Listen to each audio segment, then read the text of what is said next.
გამარჯობა ქალბატონებო და ბატონებო. სულ უფრო ცოტა დრო რჩება 9 აპრილამდე და ხელისუფლებაც და ოპოზიციაც გააქტიურებულია.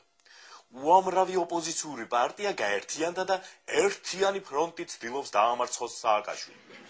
მაგრამ მოდით დავუკვირდეთ, რა პრინციპით არიან გაერთიანებულნი, თქვათ, ალასანიას ალიანსის წევრები.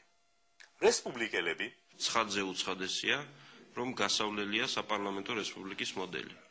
ახალი მემარჯვენეები საქართველოს მომავალი ერთმნიშვნელოვნად უკავშირდება კონსტიტუციურ მონარქიას და ბაგრატონთა დინასტიის აღდგენას. და თვითონ ირაკლი ალასანია. საქართველო მე მიმაჩნია და იზიარებენ ჩემი კოლეგები ამ მოსაზრებას უნდა იყოს საპრეზიდენტო რესპუბლიკა. ეს ხომ არ ნიშნავს იმას, რომ მოდით ეს სააკაშვილი მოვიშოროთ და მერე დავცხოთ ერთმანეთს. იქით ბურჯანაძის პარტიაშიც რაღაც უთანხმოებაა აშკარად. მაგალითად კომენტარი იმაზე თუ ვის და რატომ შეხვდა ბადრი ბიწაძე კიევში. ქალბატონი ნინოს კომენტარი. მე ნუ მეკითხებით ბადრი ბიწაძის ნაცვლად, ის ზრდასრული ადამიანია და როგორც ხედავთ, საკმაოდ კარგად ახერხებს პასუხების გაცემას. ზრდასრული ადამიანის პასუხი. აი ხამასთან ქონდა მოლაპარაკება, ბილადეს მალე შემახვედრებენ, იმედია, ნუ ახლა თქვენ როგორც იცით, შეერაღებულ აჯანყებას ძალიან ბევრი ფული უნდა. ასე რომ 9-ში და 9-ის მერეთ ძალიან საინტერესო ამბები გველოდება. ოღონდ ერთი რჩევა ბატონებო. აქამდე ჩვენს ქვეყანაში მოვლენებს CNN და BBC აშუქებდა და 9-ში ისე ნუ მოვიქცევით, რომ იმ დღიდან National Geographic-მა და Animal Planet-მა გააშუქოს. თორე სხვა მხრივ რა თქმა უნდა ყველაფერი კარგად ჩაივლის და საერთოდ რას გვაშინებენ ამ 90-იანი წლებით. ომი კი იყო მაშინ, მაგრამ სიყვარული იყო და ჯიგრობა იყო. სიგუას ნამსხვარი კი იყო ყველაზე კარგი საჭმელი, მაგრამ სულ სხვა სიყვარულით ვჭამდით და სულ სხვა გემო ქონდა. პურის რიგებში რამდენი ოჯახი შეიქმნა. ვიღაცა ვიღაცას დაჭრიდა და თუ გადარჩებოდა ის მეორე დღეს ძმები იყვნენ ისე. მანქანას მოკტაცებდნენ, ვაზურაძე იჩალიჩებდი, ხალს გაიცნობდი. დიდი ურთიერთობები იყო, ახლა მომიგონეს ეს რაღაც ინტერნეტი და ეს.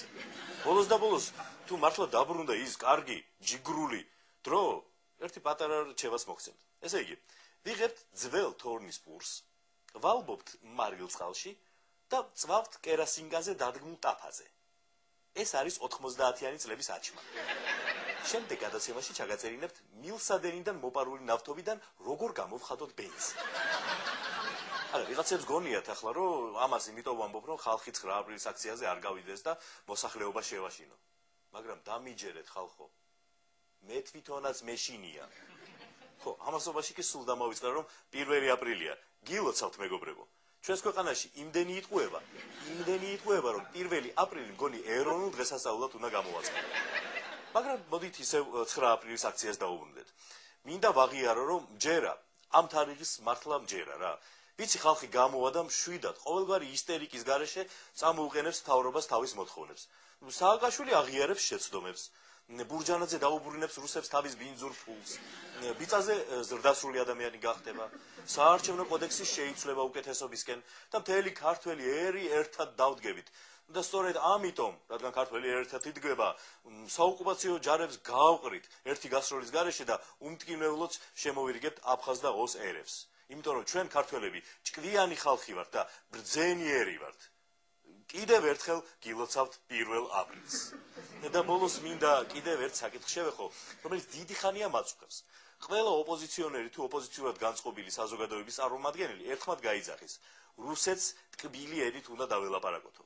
მე ბევრი ვიფიქრე და ვერ მივხვდი. როგორ უნდა დაველაპარაკოთ რუსეთს ტკბილი ენით? ამიტომ ვაცხადებ კონკურსს.